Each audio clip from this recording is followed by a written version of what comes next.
దైవిక ప్రేమకున్న శక్తితో మన జీవితాన్ని ఎలా మార్చుకోవచ్చో ఇప్పుడు వివరంగా చూద్దాం. ఈ ప్రశ్న మన ముందు రెండు దారులను ఉంచుతుంది. ఒకటి మన స్వంత ప్రయత్నం, రెండోది దేవుని కృపను అంగీకరించడం. చూడండి, ధర్మశాస్త్రం నువ్వు ప్రేమించాలి అని ఆజ్ఞాపిస్తుంది. కాని కృప ఆయనే మనల్ని ప్రేమించాడు, అదే అసలైన ప్రేమ అని చెప్తుంది.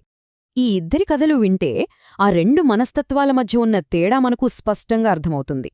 పేతురు మాటల్లో చూస్తే ఆయన బలమంతా యేసుమీద తనకున్న ప్రేమే తన నిబద్ధతే. అంటే పేతురు ప్రేమ తన సొంత బలం మీద ఆధారపడింది. నిజమైన ప్రేమే అయినా కష్టమొచ్చేసరికి నిలబడలేకపోయింది. అదే యోహానుని చూస్తే తన గుర్తింపు నేను యేసుని ప్రేమిస్తున్నాను అని కాదు, యేసే నన్ను ప్రేమిస్తున్నాడు అని. అంటే అసలు పాయింట్ ఏంటంటే మన ప్రేమ ఓడిపోయే చోట దేవుని ప్రేమ మనకు బలాన్నిస్తుంది. ఈ శక్తి మన జీవితంలోకి రావాలంటే ఈ సత్యాన్ని నాది అని సొంతం చేసుకోవాలి. పౌలు మాటల్లో కూడా చూడండి, మనల్ని అని కాదు నన్నూ ప్రేమించాడు అన్నారు. ఇది చాలా ముఖ్యం. భూతద్దం సూర్యకిరణాల్ని ఎలా ఒక్కచోట చేర్చి శక్తినిస్తోందో అలాగే దేవుని ప్రేమను వ్యక్తిగతం చేసుకుంటే మన జీవితంలో శక్తి వస్తుంది. ఈ మార్పు ఒక్కరోజులో రాదు, ఇది ఒక ప్రయాణం.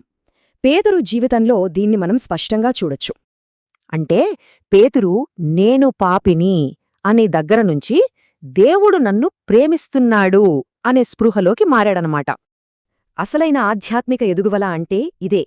నేనేం చెయ్యాలి దగ్గరనుంచి నాకోసం ఏం చేయబడింది అనే దగ్గరికి రావడమే. దేవుడు మనల్ని ప్రేమిస్తున్నాడనే ఆలోచనలో స్థిరపడితే జీవితంలో అద్భుతమైన సానుకూల ఫలితాలు వస్తాయి. అంటే మనం ముందుగా దేవుని ప్రేమను పొందితేనే ఇతరులను కూడా సరిగ్గా ప్రేమించగలం. జీవితంలో కింద ఉన్నా పైన ఉన్నా దేవుని ప్రేమ మాత్రం మారదు. యోర్దాను దగ్గర హెర్మోనుపైన ఇదే ప్రకటించబడింది. మనం ప్రేమించబడ్డామని తెలుసుకోవడమే శోధనలకు వ్యతిరేకంగా మన రక్షణ.